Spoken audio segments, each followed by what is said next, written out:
know you are really, really, really, really busy. Thanks for taking the time today to spend some time in this discussion. I know how much all of you are what you're managing right now, and these are difficult days for the country. Not only had you had to grapple with this pandemic and an economic crisis, now you have to be grappling with the horrific killing of George Floyd, the brutality of how he was treated, the way he was denied his very humanity. You know, those echoes of "I can't breathe" again echo through all our ears. Everybody in America has heard them, and I spent some time with the family. It's almost hard to believe again. It invoked the full weight of our history, though, how Black lives have been devalued by our society, and it's not only intolerable, but people are angry. I'm sure you guys are too. I'm angry. I know, and the fact is, we need that anger.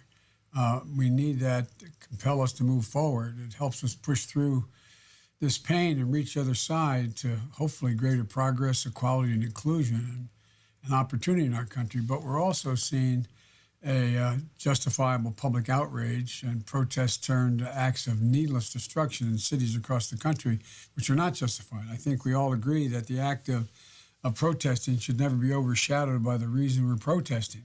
It shouldn't drive people away from the just cause that protest is meant to advance, but violence that endangers lives, guts local businesses is no way forward. And as mayors, you all are responsible for shaping how your cities respond, and it's got to be incredibly difficult finding the balance between keeping people safe, protecting public spaces, while acknowledging the incredible pain and legitimate anger that is the root of these protests.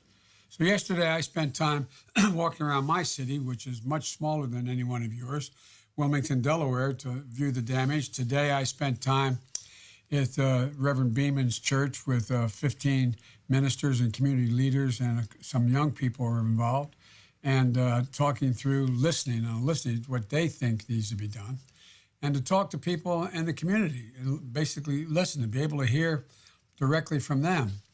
And I know that many of you have been doing the same thing on a much larger scale, but I want to start by asking all of you to give a quick update, if you're willing to, on what you're seeing in your cities, what's driving it, and I'd love to start with you, Mayor Bottoms. And by the way, you've been incredible. You've been, I've watched you like millions and millions of Americans have on television of late. Your passion, your composure, your balance has been really incredible. Anyway, but if you'd be willing to talk with us a few minutes, Mayor, I'd appreciate it. Well, thank you, Mr. Vice President. It's an honor to join you and my fellow mayors. Every day is a little better than the next in our city right now, but our city is hurting, and we see that America is hurting. We're seeing the destruction, and we are seeing the anger and the frustration, and we're seeing it in a very tangible way. But what I want us to see in Atlanta and across this country is I want us to see some hope that things will be better tomorrow. And as I woke up this morning and started seeing images of police officers walking alongside protesters and taking a knee with protesters, I think that it's very clear that people are being heard. I just want to make sure that their voices and their outcry doesn't get lost in the destruction. Well, I agree with you. It's interesting to see some of the police departments almost spontaneously responding, like here across the river in New Jersey and Camden and other places. But it's tough. And Mayor Lightfoot, thank you for being with us. Would you mind talking to us a little bit? Sure. Look, it goes without saying that these are very difficult times. When I watched the video of the killing of George Floyd, I had the full spectrum of emotions that I think many have had. Watching this poor man on the ground and literally the life leaving him, all the while, police officer with his knee on his neck, hand in the pocket, casually killing someone, all on videotape, knowingly and seemingly without a care in the world. There are so many reactions and emotions that arise from that. And look, we've had our fair share of dark days in Chicago around police violence and shooting. But I do think it's important for us to not allow the forces of darkness to conflate people's righteous anger and need to express themselves in their protected First Amendment rights. That's something that's sacred and that we need to support and uphold. But we need to separate those folks, which I think are the vast majority of people that have been out in the streets. We need to separate them from the lawlessness. What I'm hearing from business owners small business, black and brown, who sacrificed pennies every day, every month to get to a place where they could open up a building and really give expression to their life's dream, seeing that disappear in an instant. That's pain too. And we need to make sure that we are there and supporting for him. We are launching a whole array of city services to go into our neighborhoods today to help them clean up and rebuild. We made a $750 million commitment to these same communities to rebuild. And we are more resolved than ever to make that happen and really to bring more resources. But we're all hurting today. We're hurting for different reasons, but we're hurting and the pain is real. And we just have to acknowledge that and make sure that we talk to people about not losing their sense of hope. Thank you. Mr. Mayor Garcetti. Thank you, Mr. Vice President, and thank you, Mayor Bottoms and Mayor Lightfoot. We're, as mayors around the country, constantly in contact with one another, late at night and early in the morning, to make sure that when we have a lack of national leadership, at least we can try to, through the cities of this country, bring together and push forward a national agenda that can bring peace and justice. It was a better night last night than the night before in Los Angeles, but we have a lot of land and a lot of people across a 19 million person metropolitan area. And we do see not only kind of the pent up pain of the pandemic, but more the repressed rage of racism in this country. And the two of those things colliding at a moment when people saw the latest chapter of this dark, dark book that we've seen. I think, especially for a new generation, what we're seeing, Mr. Vice President, is the new generation looking for its moment to do its part to put justice forward. But as Mayor Lightfoot said, the violence that others exploit at this moment, we all know is never an answer. In Los Angeles, we're no better than other places, but we went through this earlier than other places a couple times. And because of that, we came out of it better, thanks to a Obama-Biden administration and 21st century policing. And we need to get back in that agenda because there's still a lot of to-dos left undone there. But instead of going forward to 21st century policing, we have national leadership that's pushing backwards to 28th century policing. When, by the way, crime rates were higher and people were killed without a video camera around to document it. Mm-hmm. So we have an impossible task ahead of us, but it is impossible for us to retreat from it too. I would say that. The impossible task of figuring out how we bring together peace and justice simultaneously in our cities, but we will do that. And most of us are doing that on our own, with some help sometimes from the state and certainly the network with each other, but not from Washington. And then secondly, to determine, if we're midway in the mountain, to remind people what it was like when we were at the base, but to never settle for the idea that we can't get to the peak and that we're okay where we are, because we're not. Black men are dying.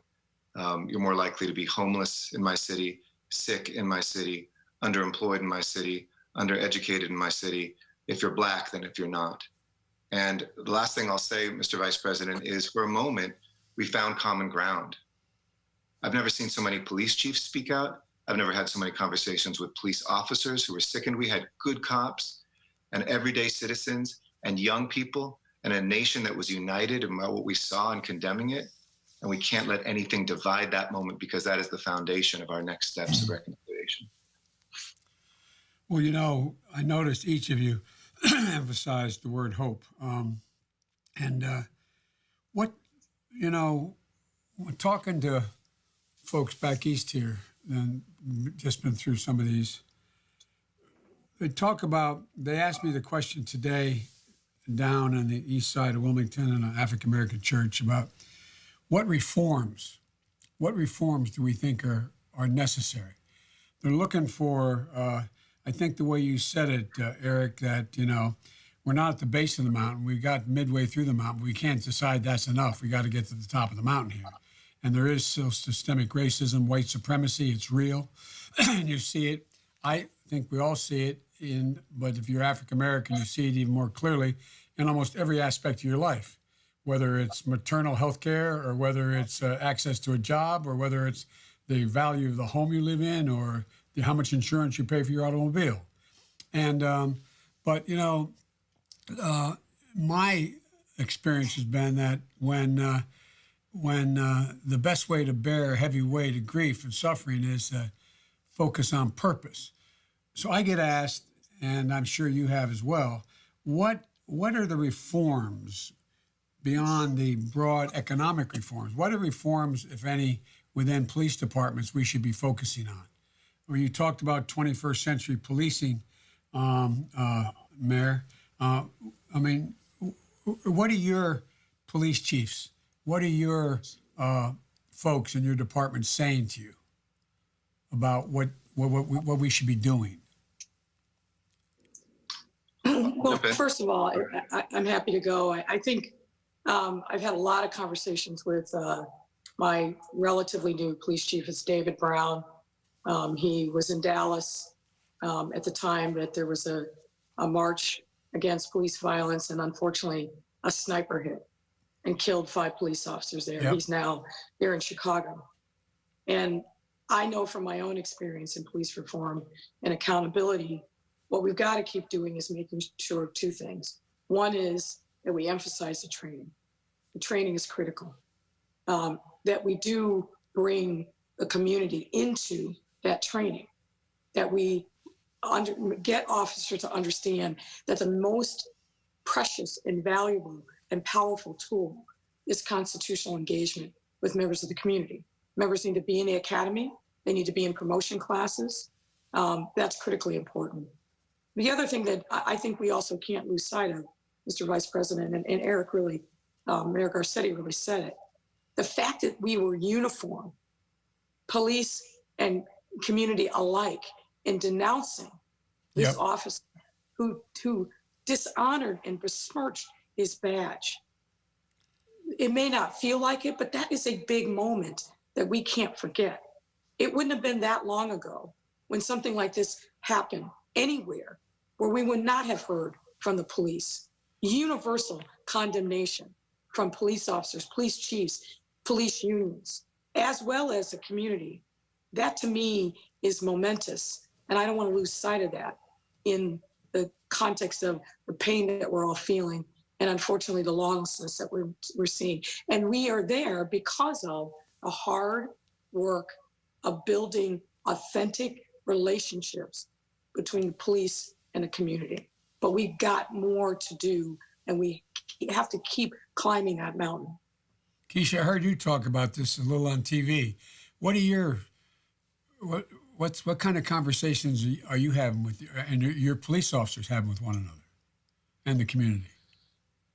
Vice President Biden, what's happening in Atlanta is really interesting because of the dynamic of who we are as a city. And the reality is that we have a police force by and large made up of African-American men who have the same cares and concerns that the rest of the community has when they take off their uniforms and when they send their kids out the door every day.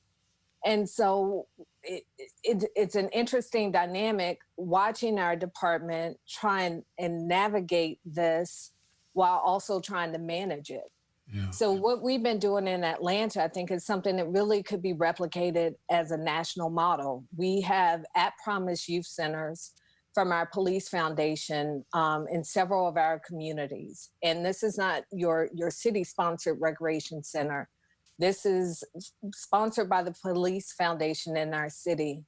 It's really a place of refuge for so many of our kids, and our new police recruits go into this at Promise Center at least once a week and volunteer with the kids. So they're establishing these relationships with these kids outside of chasing them down the block. And what I'm seeing from our police department and from our communities is that we wish that what we've been able to build on here is what other people in other communities could hope for and build on across this country. And it is, you know, I'm struggling for words because there's so many layers to this that we're trying to figure out in real time with our communities. And I would like to think that's why after Friday, Atlanta was able to receive some grace from our protesters, because they know that our heart is in the right place and they know that we're building upon some good work here. It doesn't mean that we're perfect. And it doesn't mean that we don't have so much more that needs to be done. But I think there's a belief that we are at least trying. And I think that's what the rest of America needs to feel. Mm-hmm. Eric? Let me build on what both of my sister mayors just said. I would say three things, Mr. Vice President. One is you got to focus on how you make a police officer. And I'll come back to that. Second is how you grow a police officer. And then third, how you police the police. And there's a role at the local and national level on both. How you make a police officer is about who you recruit. And the efforts we've done in Los Angeles, our force mirrors our city demographically. The training of them, to Mayor Lightfoot's point, every officer, and it was not an easy push to do in Los Angeles, but to push through, for instance, that every officer had to go through implicit bias training. You know, the union's like, what, you can tell me all my officers are racist? And when you get to a place when, you know, I had skeptical faces going in and then I talked to officers coming out, they're like, that was really interesting and helpful, because no officer wants to use violence or wants to have any prejudice in their heart. So they have to find a way to become a better police officer and human being. We all should go through implicit bias training, by the way, not just police officers. De-escalation training, less than lethal force, the way that we can use things that don't, you know, traumatize people. All of those are critically important. And then how do you grow a police officer? Well, one of the things we're doing in LA, we have a community safety partnership that instead of going into a community for a year or two and then going to another one, you can volunteer to stay for 5 years. So you get to know the name of every young person there. They get to know your name. The families know who you are. Give incentives from the federal government, just as the federal government helped us reduce or increase the drinking age and reduce the speed limit. That's how money should come from Washington. And then third, how do you police the police? Well, you need a Department of Justice that doesn't walk away from consent decrees. Every consent decree that was queued up, this president walked away from and tried to undo ones that were there. Let me tell you, as a city that went through a very painful consent decree, it made us a lot better.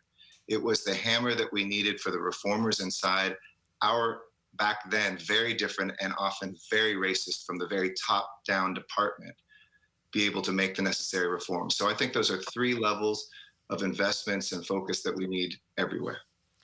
Well, I'm going to turn to Mayor Carter. He's on the line now. But before I do, one of the things that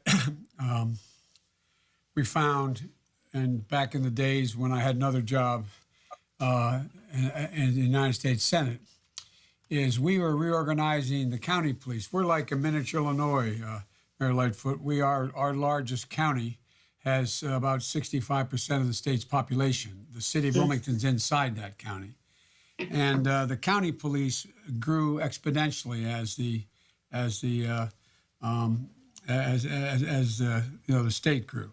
And one of the things that we did back years ago was we had the county police department set up a county police league where they actually run the equivalent of a Boys and Girls Club.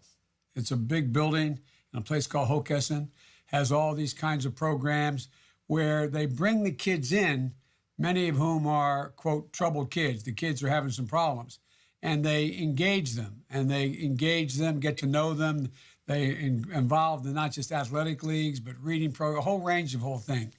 And the other thing was The only aspect that was I found, like for example, in Camden, you mentioned Mayor Bottoms, Camden, New Jersey. You mentioned about how what gave you hope. You got up and you saw police walking with protesters side by side, angered about what happened. Well, that was supposed to be one of the reasons why I had come up early on with community policing. It was supposedly the cops weren't supposed ever to do what Mayor Garcetti's talking about. If they want to stay in a community, the same community, for 5 years, they stay in that community. They get to know everybody. They get to know the minister of the local church. They get to know who owns the local taco shop. They get to know who's on the corner. They get to know, and they get to the point where it was working where they'd actually leave their phone numbers with, as they walk the beat, phone numbers with people so that if anything happened, they can call them directly and protect them without having to say, so-and-so said this happened.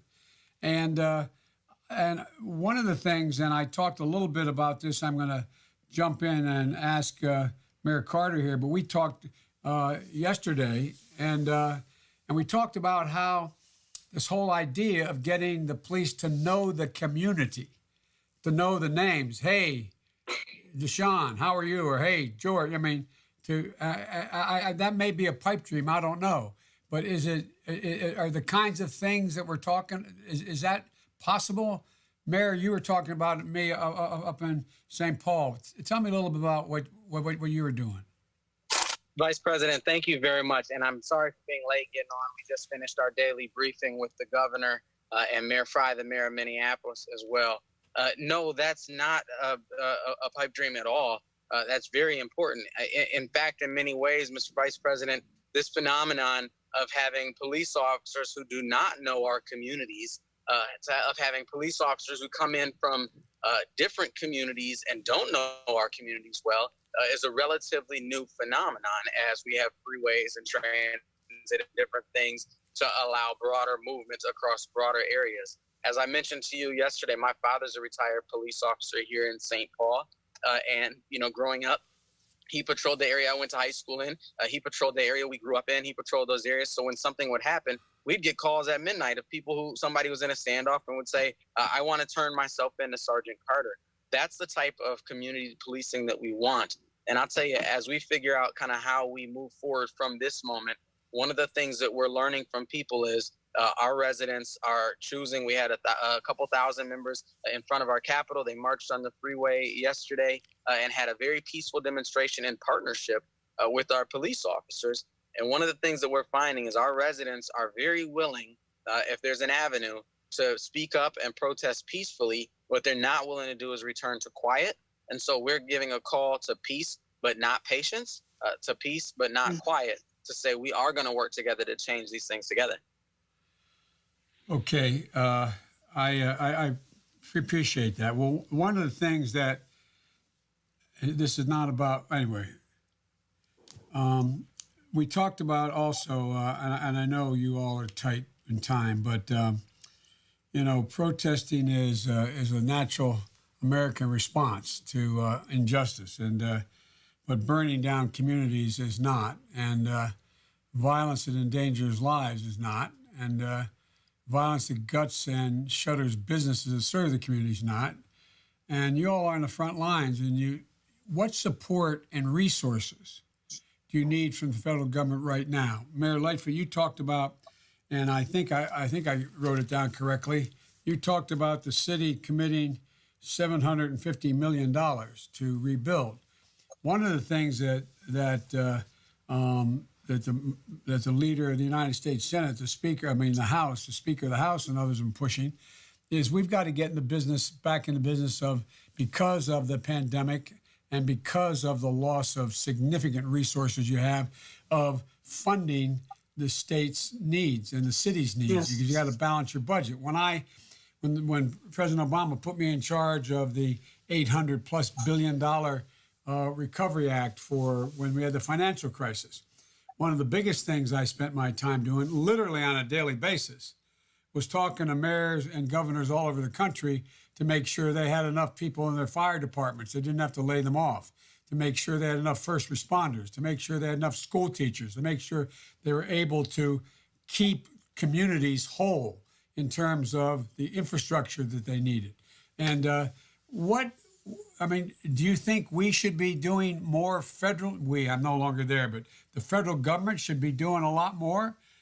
Because it seems to me it helps everybody if we do that. But talk to me if you had your wish list, if I were president, what would you have me doing for the city? I'm not being a wise guy. I know that's an open question. I'm sorry, it's so broad. Number one, what I would ask and what we have been urging at the federal level is we've got to get revenues to replace our last revenues. We just have to. Even before what we've seen in the devastation of the last couple of days, Absolutely. Having businesses literally shut down that are the lifeblood of municipal governance and the services that we have to provide, we have to get revenue replacement. And it can't just be limited. I'm a big city, 500,000 more. It can't just be limited to the big cities. We've got to get it down to the smaller towns and municipalities. That's issue one. I think the other thing is we've got to get more money in the hands of small businesses that don't have a regular banking relationship with the big banks. The flaw in the PPP program is that if you have a regular relationship, a line of credit, loans, and so forth, even there you're challenged. But for the small businesses that I know in my city that don't have cash flow, that don't have a line of credit, they're devastated. So we've got to get more money to the unbanked and the people that are cash businesses, the small micro businesses that maybe employ 4 or 5 employees. They're the ones that have been devastated and are devastated even more now. And when they are, don't they unhinge the community? I mean, in many places, those small businesses, that small grocery store, that small beauty salon, that barbershop, I mean, they're the people who are in neighborhoods that are struggling. They've been sort of the heart of the neighborhood. And That's right. But you know, if one more dollar of any of this recovery money goes to a Fortune 500 company, it's wrong. It should not be doing that. It's all designed to go to small businesses. And by the way, most people don't think 5,000 or fewer people or 500 or fewer people is a small business.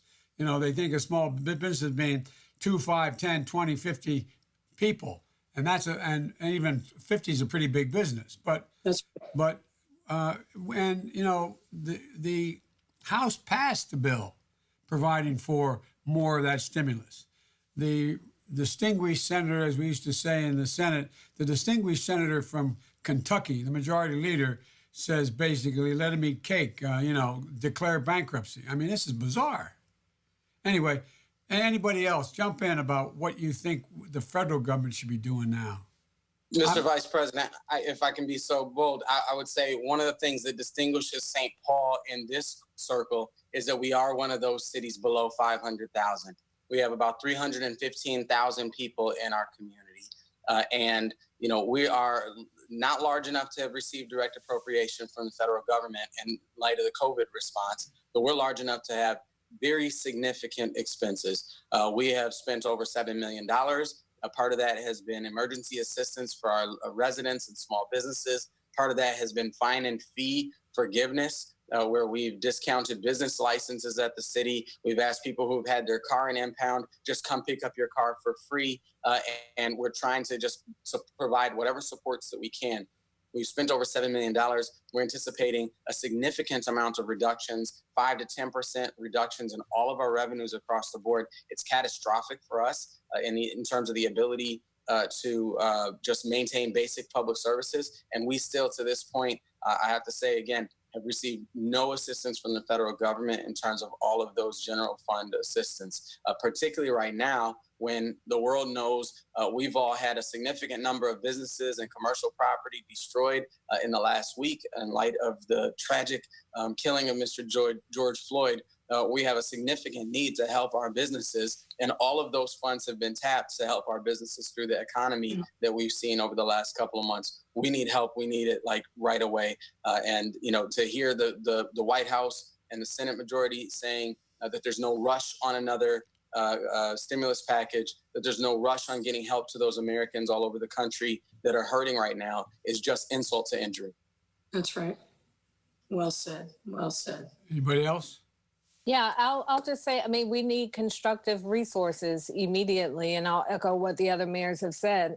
And there is a part of this that has to instantly restore credibility with who we are as governmental entities with our communities. Yeah. And when you look at the physical landscape and the damage that's being suffered in our communities, one, there's going to be an immediate need, but there's also this very real trauma that our communities are experiencing, and we don't have the luxury of having operational budgets that we can now set aside money for trauma treatment for our communities who witness this murder along lines of murders. And we've got to be able to provide resources, psychological resources to our communities, in addition to money to be able to rebuild these businesses and to restore our communities. And I've just been reminded all day of the words of Audre Lorde: revolution is not a one-time event.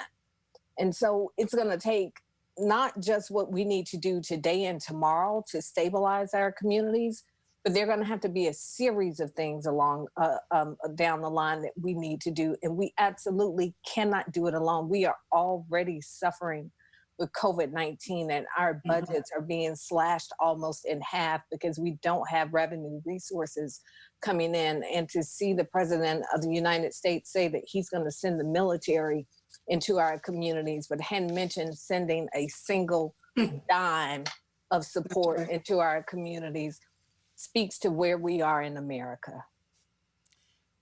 Well, sometimes it's best to just leave that, but I'll thank you, as always, Keisha. You've been so powerful throughout this in a very personal way, and it's such an honor to be with all three of my fellow mayors. I mean, the simple answer is money and morals. We need money and we need some morals. We need some morality. We need some leadership. And, you know, no secret who I'm rooting for to be the next president, but I root for whoever the president is at any given time, because I pray in my heart that people will speak to the nation. I would love for this president to speak to this nation, to say maybe it was wrong when I said that, you know, our law enforcement officers a few years ago shouldn't worry about people's heads when they're putting them in police cars, and had that crowd go wild.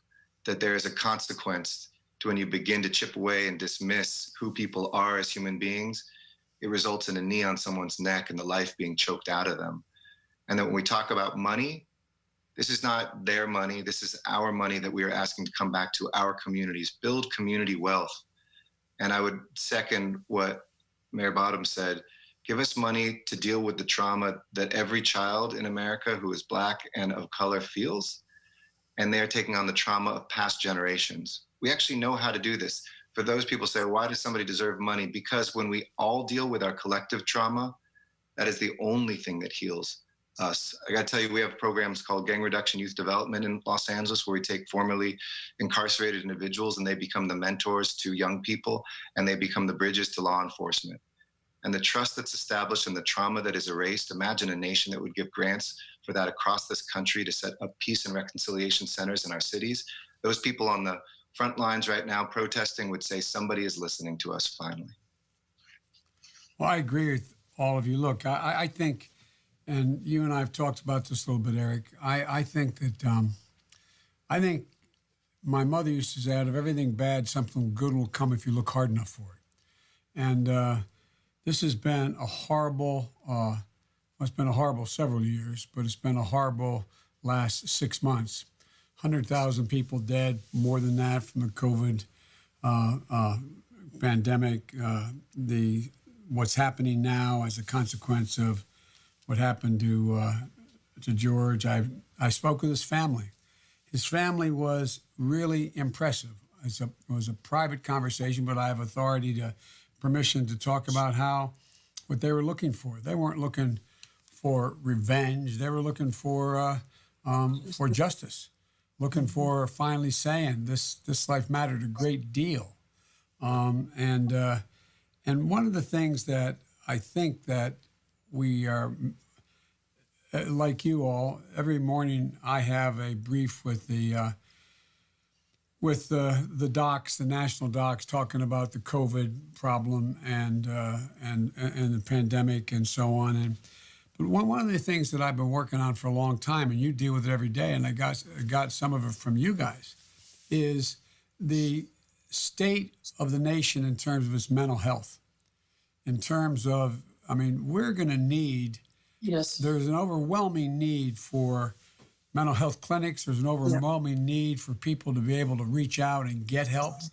There's an overwhelming need that is, it can't go unmet. It can't go unmet. It's just going to get worse. And I think that, I'm keeping it too long, but let me just end with this and I can talk to you more, hopefully, is that I think I've said to each of you in one form or another that I think that the blinders have sort of been taken off the American people in this pandemic, and now what they're seeing is a consequence of the flat killing of George Floyd, the murder before their eyes. I mean, it was inhuman what happened, and I think they have come to realize that portion who never thought themselves as being unattentive or not caring or having a prejudiced bone in their body, all of a sudden they're waking up and saying, whoa, the blinders have been taken off. The kind of the Band-Aid's been ripped off. The scar is apparent. And I think they're ready to do something about it. I think they're ready to see some real institutional change. Institutional change relative to the whole notion of systemic racism, but also well beyond that.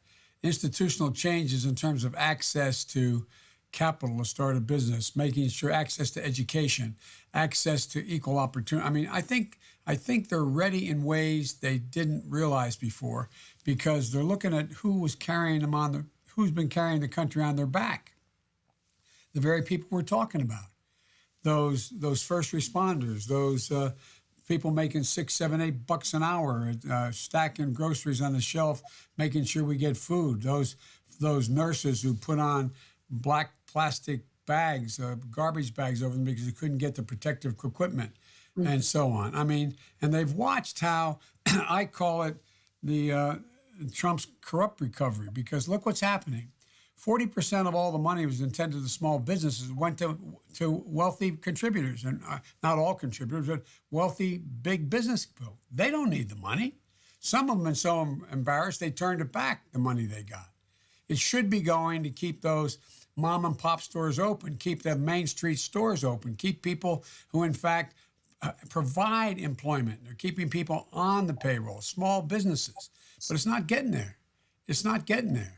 And I think, if I end up getting the job I'm running for, I'm going to have a inspector general go back over every single dollar, where it went, like we did when we distributed that $800+ billion in the Recovery Act, and hold people accountable because the people who need the help aren't getting it now, by and large.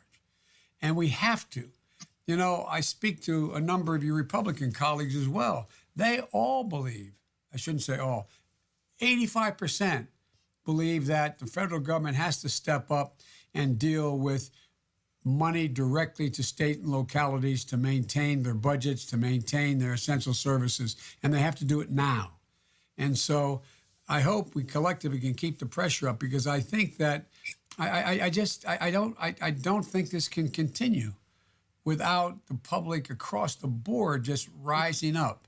Because this president and some of the leadership in the Republican Party are just so far off. But look, I'll end by saying, and I know y'all have got to get back to work, and thanks for taking the time to talk to me. But look, we have to build back. We have to build back better. We can't build back to what we had before. What we're seeing are all those cracks, those institutional cracks across the board, all those single women working, single moms working, no child care, all that need for help now and is exacerbated by the pandemic, that you have no ability to stay home and take care of a sick son, daughter, husband, wife.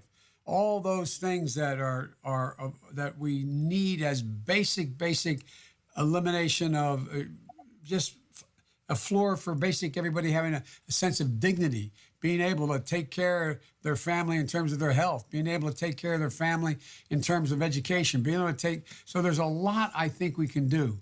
Everything from fundamentally altering our education system, particularly in Title I schools, and going on to school after college, whether it's trade school or HBCUs or community colleges or four-year colleges and state colleges, that we can make tuition free. I think it's the idea that we're not doing these things is not a matter of, I say to people of means who talk to me, tell me how you're not helped if everybody's better educated.